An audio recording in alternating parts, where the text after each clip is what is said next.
بسم اللہ الرحمن الرحیم۔ السلام علیکم ورحمۃ اللہ۔ شہباز شریف کو دو ٹوک انداز سے بتا دیا گیا ہے کہ آپ نے معیشت کو ٹھیک کرنا ہے، اسحاق ڈار نے معیشت کو ٹھیک کرنا ہے۔ اگر آپ لوگوں نے معیشت کو ٹھیک نہ کیا، اگر آپ لوگوں نے معاشی صورتحال کو نہ بدلا تو آپ پھر گھر جائیں۔ آپ سے اگر یہ معیشت ٹھیک نہیں ہو سکتی، آپ سے معاشی صورتحال بہتر نہیں ہو سکتی تو آپ گھر جائیں۔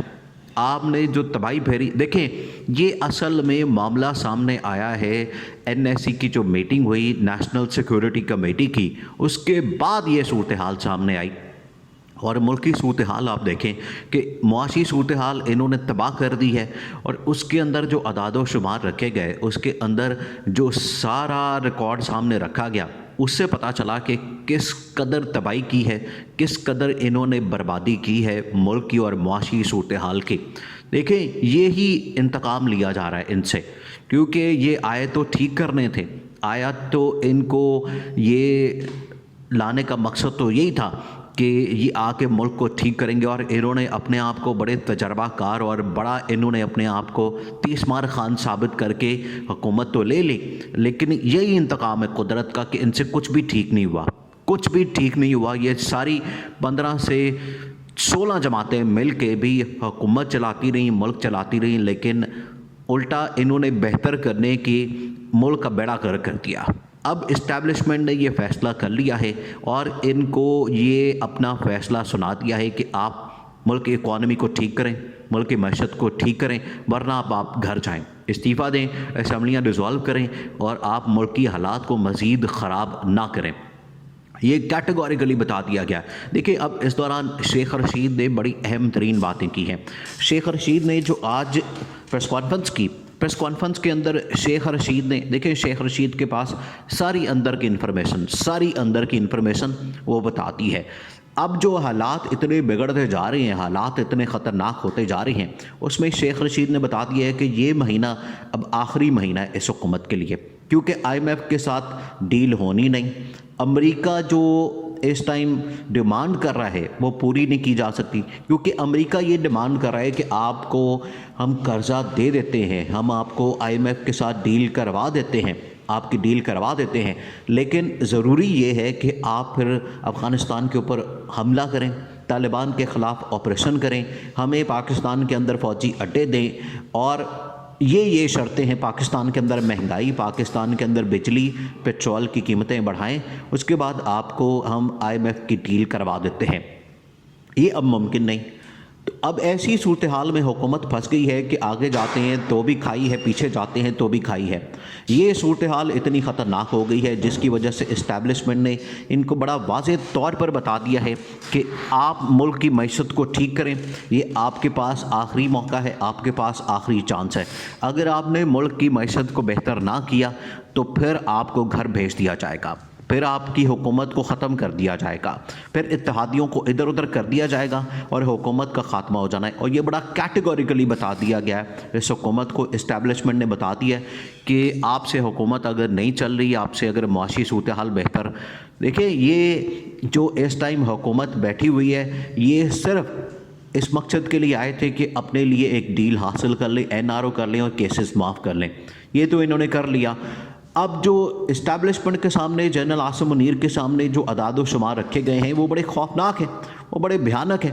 آپ دیکھیں اب تحریک طالبان پاکستان نے پاکستان کے اوپر حملے شروع کر دی ہیں، یہاں پر آئی ایس آئی کے 2 انہوں نے آفیسر مار دیے،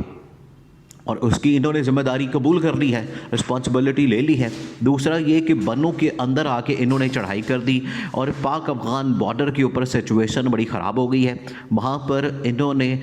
طالبان نے اپنے لوگ بھیج دیے ہیں، اپنے کمانڈوز بھیج دیے ہیں کہ اگر پاکستان کی طرف سے کوئی بھی حملہ ہوا تو اس کا فوراً جواب دیا جائے۔ یہ اتنی خطرناک، اور دوسرا انہوں نے کہا کہ پاکستان کے اندر بھی ہم نے حملے شروع کرنے ہیں۔ یہ اتنی خطرناک صورتحال ہے، اور معیشت کتنی ضروری ہوتی ہے یہ اسٹیبلشمنٹ سے بہتر کون جانتا ہے۔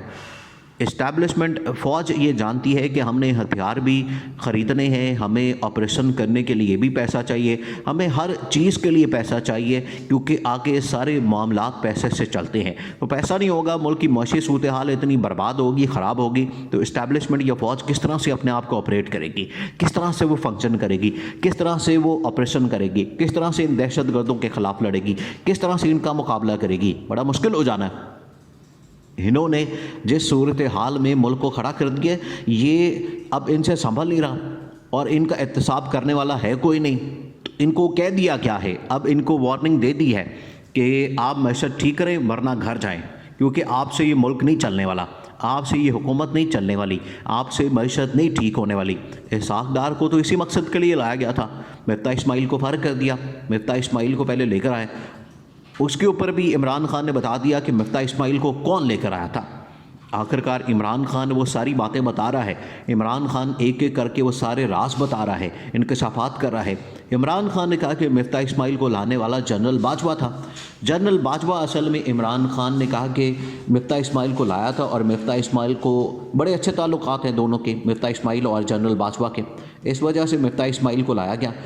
مفتاح اسماعیل تو پہلے بھی چھوڑنا چاہ رہا تھا حکومت کو، اور مفتاح اسماعیل نے بتا دیا تھا کہ میرے خلاف سازش ہو رہی ہے، مجھے بدلا جا رہا ہے، میرے اوپر بڑا پریشر ہے، مجھ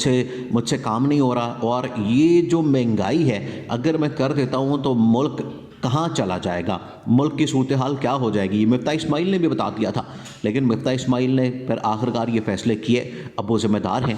اسی طرح سے اسحاق ڈار کو لایا گیا، اندر سے نون لیگ کا ایک دھڑا جو کہ مفتاح اسماعیل کو فارغ کر کے خود اسحاق ڈار کو لے کر آیا۔ تو اب اسحاق ڈار نے کیا کیا ہے، اسحاق ڈار نے بھی آ کے وہی ملک کی تباہی اور بربادی کر دی۔ جہاں انہوں نے 2018 میں ملک کو ڈیفالٹ کیا تھا، ملک کو برباد کیا تھا، بالکل وہیں سے انہوں نے آغاز کیا، اور ملک کو اس سٹیج پہ پہنچا دیا ہے کہ نہ اب ملک آگے جا رہا ہے نہ ملک پیچھے جا رہا ہے، ملک رک گیا ہے۔ اور ملک کی اس ٹائم جو تباہی کی صورتحال ہے، ملک 40 سے 50 سال پیچھے چلا گیا، کیونکہ یہ جو اس ٹائم ڈیفالٹ کی سچویشن بنی ہے، اور کوئی بھی ملک آپ کو بچانے کو تیار نہیں۔ اب پلان کیا جا رہا ہے کہ جنرل عاصم منیر کو بھیجا جائے سعودی عرب تاکہ وہاں سے کچھ ڈالرز مل سکیں، تو اس سے کیا ہوگا؟ آپ کتنا ملک کو چلا لیں گے، آپ کتنا خرچہ کر لیں گے، آپ 3 مہینے کھینچ لیں گے، آخرکار آپ کو آئی ایم ایف کے پاس تو جانا پڑے گا۔ جیسے ہی آپ آئی ایم ایف کے پاس جائیں گے، اس کے بعد جو مہنگائی کو طوفان آنا ہے، اور باقی جو شرطیں ان کی امریکہ اور آئی ایم ایف کی آپ نے پوری کرنی ہے، جو کہ افغانستان سے متعلق ہیں، افغانستان کے اوپر آپریشن، طالبان کے خلاف آپریشن، اور فوجی اڈے دینے کی جو ان کی شرطیں ہیں وہ آپ کو پوری کرنی پڑیں گی۔ ایسی صورتحال میں اس نااہل حکومت نے پھنسا دیا ہے۔ دیکھیں یہ بڑا اہم معاملہ ہے، بہت اہم اور حساس معاملہ ہے۔ اگر پاکستان کو اس صورتحال سے نہ نکالا گیا تو پاکستان کے اندر دوبارہ سے وہی 2000 والا دور آ جائے گا، جس کے اندر بم دھماکے، جس کے اندر خودکش حملے، اور پاکستان کی جو لا اینڈ آرڈر سچویشن ہے، معیشت تو پہلے انہوں نے خراب کر دی ہے، یہ اب لا اینڈ آرڈر سچویشن بھی خراب کرنے والے ہیں۔